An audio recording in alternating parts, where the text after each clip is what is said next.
અલબત્ત મહાપ્રભુજીની તો માત્ર એક જ આજ્ઞા છે કે સર્વ કાય શ્રી ઠાકોરજીને ધરાવીને જ લેવું, એમાં તો કોઈ બાંધછોડ છે જ નહીં. પણ એવું શક્ય ન બને તો શું કરવું, એવો પ્રશ્ન ક્યારેક આપણે ઉદ્ભવે છે. તો એના માટેના વિકલ્પો પણ વિદ્વાનોએ બતાવ્યા છે.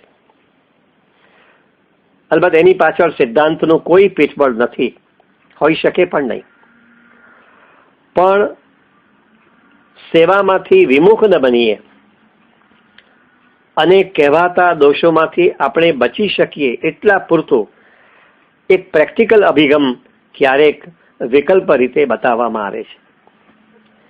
જેમ કંઈ રસોઈ બનાવવામાં આવે તો એ શુદ્ધતાથી બનાવવામાં આવે, શુદ્ધ પ્રકારે એ રસોઈ બનાવવામાં આવે અને ત્યાર પછીથી ઠાકોરજીને આરોગવા માટેની વિનંતી કરવામાં આવે. એક પ્રેક્ટિકલ રસ્તો છે, સિદ્ધાંતિક રીત નથી. કે જે કઈ રસોઈ બનાવવામાં આવી હોય શુદ્ધ પ્રકારે એ ઠાકોરજીને ભાવનાથી આરોગવા માટેની વિનંતી કરવામાં આવે. એ રીતે પણ આપણે ઠાકોરજીને સમર્પિત કરી શકીએ. ક્યારેક એવું પણ સૂચન ક્યાંક ક્યાંક સાંભળવામાં આવ્યું છે કે જે કંઈ ભોજન બન્યું હોય એમાં આપણે ચરણામૃત પધરાવીએ કે જેથી કરીને અસમર્પિતના દોષો આપણને લાગે નહીં. જેમ કે બહારગામ ગયા હોય, કંઈક લેવાનો પ્રસંગ આવે તો ખિસ્સામાં ચરણામૃતની ડબ્બી રાખેલી હોય તો એ ડબ્બીમાંથી ચરણામૃત પધરાવીને પછી આપણે લેવાનો આગ્રહ સેવીએ તો પણ ઘણું છે, એવું પણ ક્યારેક કહેવામાં આવે છે. એટલે તસ્માદાદૌ સર્વ કાર્યે સર્વ વસ્તુ સમર્પણમ, એ તો મહાપ્રભુની આજ્ઞા છે જ. પણ કુટુંબ કબીલાવાળા હોય, વારંવાર બહારગામ જવાનું હોય, ક્યારેક સર્વ વસ્તુ સમર્પણના સિદ્ધાંતને આપણે વળગી શકવાની સ્થિતિમાં ના હોઈએ, એ અશક્ય લાગે એવું હોય ત્યારે શ્રી મહાપ્રભુજીની આજ્ઞા જીવનમાં ઉતારી શકાય એવી ન લાગે ત્યારે આપણે આવા કંઈક પ્રેક્ટિકલ ઉપાયો જે બતાવવામાં આવે છે એ દિશામાં પણ કંઈક વિચારી શકીએ. પણ શ્રી મહાપ્રભુજીની જે આજ્ઞા છે એનું મર્મ જે છે ને એ તો સમજી લેવો જોઈએ, એનું કદી પણ વિસ્મરણ થવું ન જોઈએ. કેમ કે બ્રહ્મ સંબંધ લઈને જીવ શેનું કરે છે? આત્મનિવેદન કરે છે. અને આત્મનિવેદનમાં એની અહમતા, મમતા, હું અને મારાપણું જે જે પદાર્થોમાં થાય એ બધા જ પદાર્થો પ્રભુને એ સમર્પિત કરે છે. સાથે સાથે શું કહે છે કે હું દાસ છું, હે કૃષ્ણ હું તમારો છું, એવી દ્રઢ ભાવના પણ ગદ્ય મંત્રમાં જીવ પોતે વ્યક્ત કરે છે. તમામ પદાર્થોના સ્વામી અને પ્રેરક શ્રી પ્રભુ જ છે એવી ભાવના રાખીએ તો એનો મર્મ આપણે સમજી શકીએ. તો એનો મર્મ છે એ આપણા ખ્યાલમાંથી ક્યારે પણ ચ્યુત થવો ન જોઈએ. સમર્પિત લેવા પાછળનું જે દ્રષ્ટિબિંદુ છે એને સમજવાની સાચા અર્થમાં આપણે કોશિશ કરવી જોઈએ. પ્રભુને સમર્પિત એવો મહાપ્રસાદ ફળરૂપ છે અને એ જ જીવનને કૃતાર્થ કરે છે.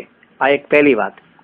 આ સમર્પિત લેવા પાછળનું દ્રષ્ટિબિંદુ કે પ્રભુને સમર્પિત એવો મહાપ્રસાદ એ ફળરૂપ છે કારણ કે એનાથી જીવન આપણું કૃતાર્થ બને. ભાવિ દોષોમાંથી આપણે બચી શકીએ, બાધક ન બને, આ બીજી વાત. આપણો દાસ ધર્મ છે એટલે એના પાલન દ્વારા પ્રભુમાં આપણને પ્રેમ જાગે, પ્રીતિ જાગે, પ્રીતિ સંપાદન કરાવે. એટલે જે કંઈ દ્રવ્ય, વસ્ત્ર, અલંકાર વગેરે લાવીએ એમાં સમર્પણની ભાવના આવા હેતુસર આપણે રાખવી જોઈએ. આ સમર્પિત લેવા પાછળનું દ્રષ્ટિબિંદુ છે. અને ગીતામાં પણ ભગવાને એ જ વાત કહી છે કે તું જે કંઈ ખાય, જે કંઈ હોમ કરે, દાન કરે, તપ કરે એ બધું પહેલા મને અર્પણ કર. મન કેવું છે? અન્નમય છે. અન્નનો સ્થૂળ ભાગ એ મળ રૂપે જાય, અન્નનો જે મધ્યમ ભાગ છે એ માંસ રૂપે જાય એટલે એમાંથી માંસ બને, અને અન્નનો જે સૂક્ષ્મ ભાગ છે એ મન રૂપે પરિણમે. એમાંથી મન બને. એટલે જો આહાર શુદ્ધ હોય તો અંતકરણ, મન, બુદ્ધિ, ચિત્ત આ બધું શુદ્ધ થાય. અને એટલા જ માટે શુદ્ધ અન્ન લેવાનો આગ્રહ હોય છે. અન્નનો સ્થૂળ ભાગ મળ રૂપે, મધ્યમ ભાગ માંસ રૂપે, પણ એનો જે સૂક્ષ્મ ભાગ છે એ મન રૂપે પરિણમે છે. અને એટલા જ માટે શુદ્ધ અન્ન લેવાનો આપણે આગ્રહ રાખવો જોઈએ. એટલે મેં શરૂઆતમાં કહ્યું તે પ્રમાણે આહાર એવો જ ઓળખા, એ કહેવત આપણને આ દ્રષ્ટિએ ઘણું બધું કહી જાય છે. અને એટલા જ માટે ખાવા પીવાના જે પદાર્થો છે એ સમર્પિત કરી લેવા પાછળ વિશેષ ભાર મૂકવામાં આવે છે.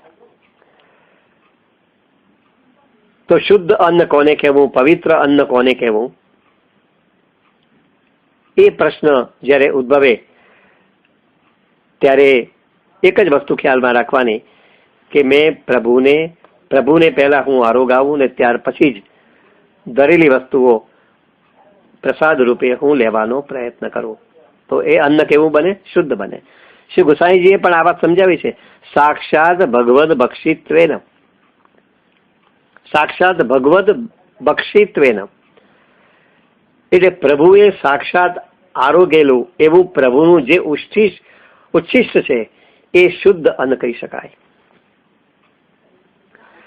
એટલે પ્રેમ, આસક્તિ, સર્વાત્મ ભાવ સુધીની ભક્તિમાં ઉપકારક એવી શુદ્ધિ આમ તો બ્રહ્મ સંબંધથી આપણને પ્રાપ્ત થાય છે જ, પણ ત્યારબાદ અન્ન વગેરેનું વિશેષ સમર્પણ જરૂરી બને છે. કેમ કે ધરાવીને પછી પ્રભુએ આપેલો પ્રસાદ હું લઉં એ ભાવના રહે છે, જેનાથી જીવ એક પ્રકારની કૃતાર્થતાની લાગણી અનુભવે. પ્રભુના આરોગ્યનું આ રીતે ખૂબ જ મહાત્મા છે. 84-252 વૈષ્ણવની વાર્તા પ્રસંગોમાં પણ આપણને ઘણું બધું જાણવા મળે છે કે જેમાં શ્રી મહાપ્રભુજી શ્રી ગુસાઈજીના અધરા અમૃતથી ભગવદ ભાવ જાગૃત થયાની વાર્તાઓ આવે છે. ચરવિત પાનના પ્રતાપથી ગોપાલદાસજીને પણ વાણી આવી અને વલ્ભાખ્યાનો પ્રગટ થયા. તો કહેવાનું તાત્પર્ય છે સમર્પિત જીવન જીવવાથી ભાવિ દોષોનો સંપર્ક ક્યારેય થતો નથી. અને એટલા જ માટે દરેક કાર્યમાં પ્રભુને દરેક વસ્તુનું સમર્પણ કરવું ખૂબ જ જરૂરી છે. પણ અસમર્પિત અન્ન લઈએ તો એને દુષ્ટ અન્ન કહેવામાં આવે છે. એટલે સેવામાં જે પ્રવૃત્ત થનાર હોય એને જે પ્રતિબંધો નડે છે, પછી ઉદ્વેગ હોય, લૌકિક ભોગ હોય, સાધારણ પ્રતિબંધો હોય, તો એની નિવૃત્તિ આ વિશેષ સમર્પણથી એટલે અન્ન વગેરેના પ્રત્યક્ષ સમર્પણથી થાય છે. એટલે શુદ્ધ અન્ન લેવાનો આગ્રહ શા માટે? કેમ કે આ વિશેષ સમર્પણ છે. પહેલું સમર્પણ તો બ્રહ્મ સમાન લીધું એટલે સમર્પણ કરીએ જ છે, પણ સેવામાં પ્રવૃત્ત થનારને જે 3 પ્રતિબંધો નડે, ઉદ્વેગ, લૌકિક ભોગ અને સાધારણ પ્રતિબંધ, તો એની નિવૃત્તિ આ વિશેષ સમર્પણથી એટલે કે અન્ન વગેરેના પ્રત્યક્ષ સમર્પણથી થાય છે. આપણા મનમાં ઉદ્વેગ થાય, પણ પ્રસાદી અન્ન લઈએ તો મનમાં ભગવદ ભાવના સંસ્કારો પ્રગટે, અને ભગવદ ભાવના સંસ્કારો પ્રગટે તો આપણો જે ઉદ્વેગ છે ને એ આપોઆપ દૂર થવા પામે, અને ભગવદ ભાવવાળી બુદ્ધિ પછી સેવાને વિશેષ અનુકૂળ બની રહે. વળી આપણે પ્રતિજ્ઞાબદ્ધ બન્યા છે, સંકલ્પ કર્યો છે, દાસો અહમ, હે કૃષ્ણ હું તમારો છું. ત્યારે દાસે તો પ્રભુની આજ્ઞા અનુસાર એમના પ્રસાદ રૂપે મળેલા પદાર્થથી જ એનો જીવન વ્યવહાર ચલાવવો જોઈએ. લૌકિકમાં પણ આપણે જાણીએ છીએ કે સેવક હંમેશા માલિકની આજ્ઞા વિના એની વસ્તુ જાતે કશી ક્યારેય લેતો નથી. જો એ લે તો માલિક શું થાય?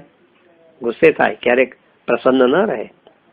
તો જીવનના દરેક કાર્યમાં સમર્પણના અનુસંધાન રૂપે પ્રભુની કૃપાનો ખ્યાલ આપણને હોવો જોઈએ. સમર્પિત જીવન વડે અહમતા, દાસો અહમની ભાવનામાં ફેરવાઈ જાય. આપણી મમતા એ તવાસ્મીની ભાવનામાં રૂપાંતરિત થઈ જાય, એ રૂપાંતર પામે. અને એ દ્રષ્ટિએ સમર્પણના આપણે 2 પ્રકારો પાડી શકીએ. એક તો ભગવદ ધર્મ અનુરોધી સમર્પણ, જેમાં દરેક વસ્તુનો ઉપયોગ કરતા પહેલા એનું સમર્પણ કરાય, આ ઉત્તમ પક્ષ. જેનો આપણે બહુ વિગતે આગળ વિચાર કર્યો, ભગવદ ધર્મ અનુરોધી. પણ બીજો એક પ્રકાર, જે પ્રેક્ટિકલ એપ્રોચની વાતો કેટલીક અહીંયા કરવામાં આવી, એને શું કહેવામાં આવે? લૌકિક વ્યવહાર અનુરોધી સમર્પણ. જેમાં લૌકિક વ્યવહાર નભી શકે એ દ્રષ્ટિથી કોઈ પણ વસ્તુનો ઉપયોગ કરતા પહેલા વિજ્ઞાપન સમર્પણ કરવામાં આવે. વિજ્ઞાપન સમર્પણ એટલે એક પ્રકારની વિનંતીના રૂપમાં સમર્પણ થાય.